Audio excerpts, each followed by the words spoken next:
Welcome back. The trade in leather and the leather products in the East African community has enormous potential to boost the trade among EAC member states. Today, discussing how the sector is poised for growth, we are joined by the director for the Center for Business Innovation and Training, as well as team leader in projects, Ms. Beatrice Mwasi. Beatrice, good morning. Good morning to you, and thank you for having me this morning. Happy to have you around. Let's get into my conversation, Beatrice. Now, the East African Community Leather Industry Network platform was launched April this year. Can you give us more insight on this and what its intended purpose is, Beatrice? Yeah, thank you very much. The Leather Industry Network platform, in short, we call it LIN platform. Yes. LIN, standing for Leather Industry Network. This is an inaugural platform for leather stakeholders in the region to be able to interact, connect, and transact business. It is the very first time that the leather, industry stakeholders across the region are coming together.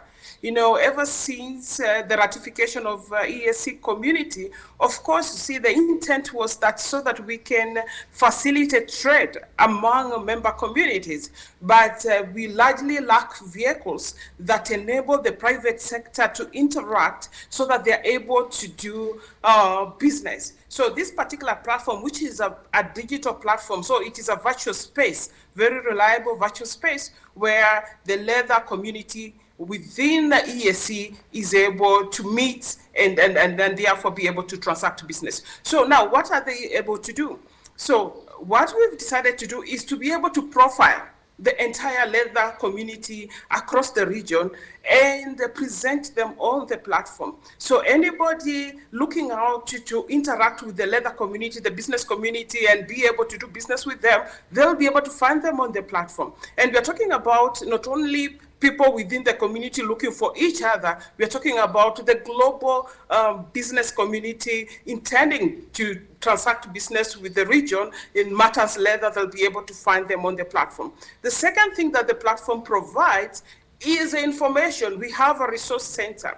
As it is today, it's difficult for anybody looking out for information and data on the regional leather sector to find it stationed anywhere. So, and we realized data is very important. Information is very important to kind of drive the business agenda and also even drive policy. So we have a resource center, and therefore information is available on the region.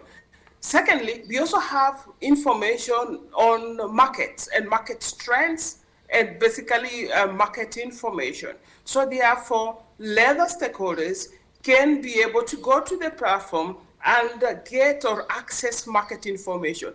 This is very critical in facilitating the development of market-led products. As we all know, we are less competitive in the global market space. Yes. Just Africa and the region, just as it is in Kenya, we are holding a very small share. At the regional level, the EAC level, we are holding about 0.24 of the 200 billion USD global market for leather and leather products. That is a very small share. Kenya, as it were, we are holding about 0.14% of particular market. And most of the reasons, one of the biggest reasons as to why we are marginal players in the global market is because we are less competitive. Some of the parameters that make us less competitive is quality of our products, but also by virtue of the fact that our products are not market-led. So we intend to provide market information that will facilitate local players to be able to tune their products to respond to market requirement. So we are also connecting them to capacity building institutions, yes, so that they may be able, therefore, to enhance their capability to create competitive products. Pretty much. Beatrice, I'm sorry to cut you short, and I don't mean to, because we were talking about this percentage that you're giving us this morning, that we only account for 0.14% of that global market. Talk to me. I mean, the biggest challenge for the country has not been that we lack the available local material. We do have it. Has the challenge not been finished products that would fit this market? What are you doing about that? You're correct. We, in terms of raw material abundance, we're well endowed. Actually, Africa, as it were, we are hosting a quarter of the global livestock population. Yes. Kenya is hosting a third of Africa's livestock population. So, in terms of raw material, we're well endowed. But of course, we are very weak in terms of value adding. So leave alone even the quality of products. As it is, the region is exporting 90% of its, produce in the leather industry in form of semi-processed and raw. So basically, we are exporting raw materials. So we are very marginal players in matters finished leather. So now that is the essence of establishing the platform, because most players are dealing in what they know how to, which is basically processing, semi-processed, and dispatching. And we also have EAC countries that have not even excelled in production of semi-processed. Hides and skins as they come from abattoirs and exporting them raw. So meaning really accruing very marginal value out of this. So the platform intends to build the capability of sector players to be able now to move up the value chain, to be able to add value. And that's why we are talking about capacity building, connecting them to institutions. We have a lot of institutions, but we've been having these disconnects, between those who are looking for information, who intend to learn on how to value add, and those that are providing that kind of capability. Yes. So the platform therefore brings together these two spheres, the enablers and those that are seeking to be enabled, so that we can now begin to create value-added products and move away from exporting, raw materials. Pretty much. Beatrice, let me just get this. You can actually see the type of, the focus that the government is putting on the different sectors. And this one belongs to that critical area, manufacturing, which the government is actually riding on in its Big Four agenda. Would you say we made strides so we can actually have value-added products in this specific industry under the manufacturing sector? Will you say that, well, over the past couple of years, we've made strides? And which ones are those, Beatrice? What I would say is that first we have the intent, we have the intention to climb the value chain ladder, but we have been very slow. Yes. We have a lot of strategic documents speaking to value adding, talking about enhancing manufacturing. But when you go on the ground, the infrastructure to facilitate the SME to better value add is really not there. It's not existing. So there's a lot of talk there. We have a lot of strategic document, but very weak, we are very weak in terms of really putting in place action that will propel value added. So I will still say we are weak, and the value chain is still leaking, in the sense that we are exporting raw materials as opposed to adding value. And as a region and as a country, we are losing out. Yes. What I'm calling out for stakeholders to do is to commit to the promise. We have a lot of promises. We've been making a lot of promises, but we need to now take action. We need to stand up and live to our promise and live to our word. So basically what I would say is that, yes, there's a lot of talk and there's a lot of intent and plans, but in terms of action, we have taken very little action towards value adding. What do you think, Beatrice, is the disconnect? Because there looks to be this big focus on the manufacturing sector in the country, but then when we're talking about industries like this that are not really ticking globally and regionally, then we have to look at where the disconnect is. Has the private sector been involved fully? One of the key reasons why we're having this collective voice, and that's why I'm saying this is an inaugural collective voice, is because we feel like the private sector has been on the periphery of the shaping of the development of the sector's agenda. And we feel like the private sector, especially in matters leather industry, need to come to the table. We have been very silent players. The policies are being shaped in the absence of the private sector. Discussions are being held on how to advance this sector without, providing a seat for the private sector also to be had. Because you see, as adage goes, as the saying goes, it's the wearer of the shoe who knows where it pinches. So if the private sector is not present, maybe probably this is the reason why some of the solutions that are being provided are not effective. You see, what I would say, if I would take Kenya as an example, sometimes you find, decisions to go for the highest fruit, leaving out the low-hanging fruit. You see, I want to pick up, typically, one key example locally is the leather pack. It's a good thing in the long run, but it is going to take quite some years before we have the leather pack operationalized. Yes. But in the meantime, what is being done in between? 70% of the players in the industry are SMEs. They are looking out for immediate solutions. So if we have nothing and the only thing that we have on the table is, the leather pack that we have been working on for 5 years, and we have probably another 5 years to complete, then we are typically losing 10 years in between of, sitting and waiting. On the side of the private sector, we feel like what we need to be doing at this particular moment, even as we wait for the leather pack to be up and running, we need to be building skills, because the leather will require about 600,000, skilled resource to operationalize it. We need right now to be feeling that, the heat towards ensuring that we have the workforce required to run the leather pack. But on that side, in the private sector, we have a lot of players that are struggling to make ends meet. Go to a place like Karioko, you will find over 200 stalls that are engaged in leather production with thousands, hundreds of thousands of entrepreneurs or individuals working there. The question here is, how do we assist this kind of entrepreneurs that have already invested in the industry to optimize value out of this particular industry? So I feel like we need to have a multifaceted approach to developing the industry, not just focusing on one project and taking 10 years on one project. We need multifaceted approach to this. And for us, and that's why we are saying, let's come together, and the platform is providing now that platform for entrepreneurs to interact. They will be able to create communities, or their own groups on this particular platform, and they discuss on how they can better now, shape the development agenda of the sector. Yes. Beatrice, we celebrated when we heard of the Africa Free Continental Trade Area. You like to think that this is what should have pushed any other industry or sector that was not really ticking to start getting ready to trade within Africa, if we can't indeed compete globally. Do you feel that once we fully operationalize this trade area in Africa, that we have a chance therefore to stamp our footprint in Africa?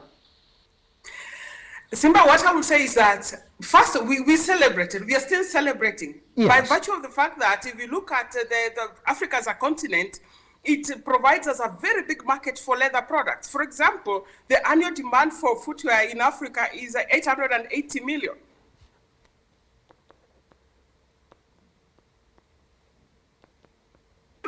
It is marginal of that particular, demand. The East Africa region alone, the demand for footwear is about 128 million, pairs. We are barely scratching on the surface. Come back home in Kenya, demand for leather footwear is 15 million. We are only able to produce 3.5 million. So what am I trying to say? Even as we celebrate demand at continental level, the fact that now that we are one big, huge market, yes, as we dance around that, we need to ask ourselves, have we exploited even the local market? Yeah, Kenya, East Africa, and Africa as it were, we are net importers of leather products. So basically the opportunity is there, demand, supersedes supply, same at the regional level and continental level. So even with the coming together of the African economic market, questions, have we organized ourselves so that we can partake of the opportunity? Otherwise, it together of African economies that will not benefit the Africans themselves, that will not benefit the locals themselves. So even as we should be to uptake opportunities that emerge. Beatrice, you can actually see exactly how the government is also trying to push for the local agenda, because that usually a big disconnect as well. That if we are a net importer of leather products, then we should promote the local industry. Case in point, the Buy Kenya, Build Kenya initiative. Do you think that instead of just asking for Kenyans to sort of buy locally, we should have enforcing of this Buy Kenya, Build Kenya initiative, where we can say, well, let's cut the net importation to a certain value so that we can promote the local industry? Do you think that that can work in the short term as we look for the long-term solution? First, I want to really appreciate it. That was a very good move. Yes. First, the Buy Kenya, Build Kenya, or Buy East Africa, Build East Africa moves. That is very good and really such a boost to industry. Presidential directive of especially to discipline forces. Big boost.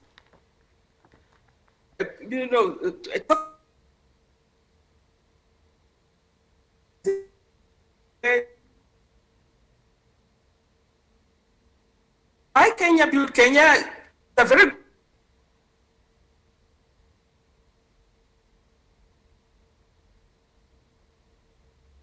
meet the quality expect. It can never be forced. It is willing by a willing seller. So as the government provides such a policy, we must build the capability of the manufacturer so that products are suited to the buyer to encourage them. And this is doable because up north, Ethiopia has succeeded in doing it because they put in place the kind of infrastructure that enabled the Ethiopian manufacturer to come up with very competitive products in terms of quality and in terms of price.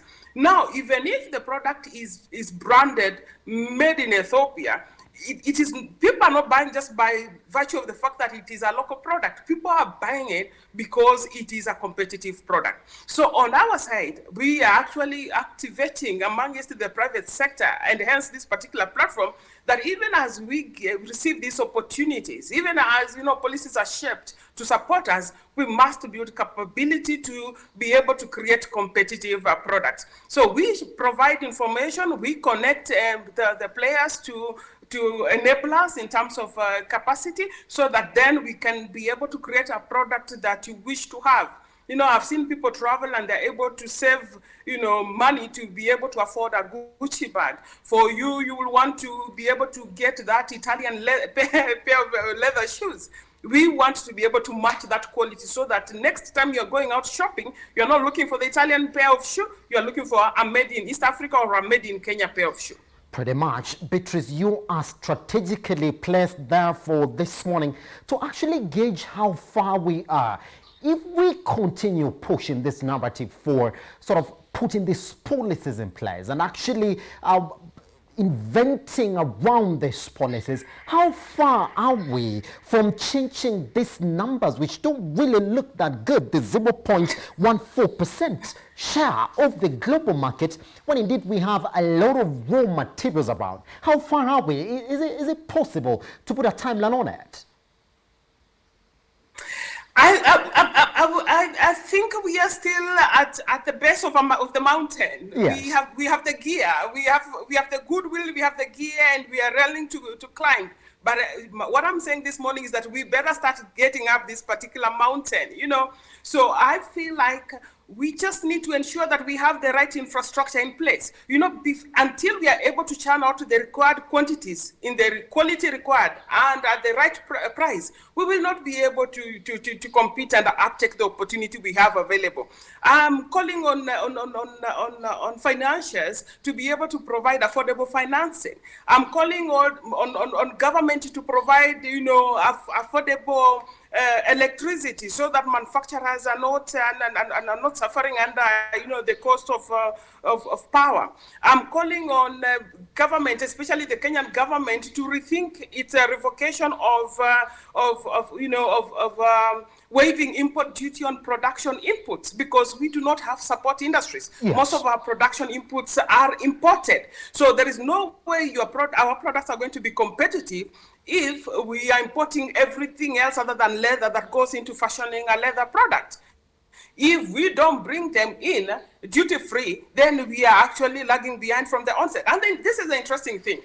Last year, Kenya and the rest of East Africa, lobbied and applied for waiver on import duty, specifically on a number of production inputs. They were granted stay. In 2021, Kenya goes back and revokes that stay. So today, as we are speaking, a Kenyan manufacturer of leather products who is importing production input has to pay duty, whereas their counterparts in East Africa are still enjoying their stay on import duty. So they are not actually paying any import duty on production input. So we need a reliable, stable policy environment. If the policy environment is not stable, you enact a policy today, and then 6 months down the line, you revoke the same, policy, then it becomes a very turbulent environment for investors in the leather industry. So we need to have the kind of infrastructure, a very sound, firm policy environment, and capability among stakeholders to be able to uptake such opportunity and move up and change the numbers. So until we commit to that, the numbers will be, oscillating between where we are and just a few percentages up. Pretty much, Beatrice, as we come to the end of this conversation, do you feel that, the COVID-19 pandemic has really undone any progress that developing industries or industries were poised to develop really could have achieved? And are you fighting that now as opposed to sort of growing this specific leather industry? Actually, the COVID pandemic was both positive and negative. Actually, it presents both a positive and negative picture. Yes. First, on the negative side is that most of our stakeholders that relied on export market, of course, suffered a hit, especially at the beginning with kind of collapsing of the global supply chain. With travel restrictions. Even goods were affected in terms of, reaching global markets. So for that particular reason, we had especially our tanners that export about over 90%, over 95% of their production is geared towards export. So of course, they suffered much. Most of them were operating at about 30%. There are those that are even completely closed because it did not make economic sense for them to run their manufacturing plants. So, but interestingly, we also had a positive on the side of the micro entrepreneur. Now that you see, with the same collapsing of global supply chains, goods were not easily making their way into Kenya. So now the local consumers found an alternative in the made in Kenya, made in East Africa products. And this was actually evident. You'll find even these people who were initially dealing in second-hand products were now reaching out to locally made, leather products, and business was beginning to boom. So there was both a positive and a negative. But now entrepreneurs that relied on the tourist buyers, tourist market, because of like the gift shops that are located in most of the hotels, of course also suffered a hit because now we did not have enough visitors to support that kind of a market. Yes. And then also basically also events, we have very few events, and therefore those that were supplying the events and conferences and such like forums also got a hit. So it is both a positive and a negative, but largely yes, we were hit by COVID. But I really appreciate the entrepreneurs that started rethinking their business models and, expanding, reaching out. Others, decided to use their facilities to, start thinking about PPEs. How can they be able to even start fashioning personal protective gears and really address the emerging opportunities that were coming out of COVID. Pretty much. Patrice Mwasi, Yeah. thank you very much for taking your time to speak to us here Thank at you. Metropole Television. My pleasure. Thank you very much. We take a short break. Once we Thank you. come back, let's talk about why it's important for every other small business to figure out commercial law before you get into business once we come back.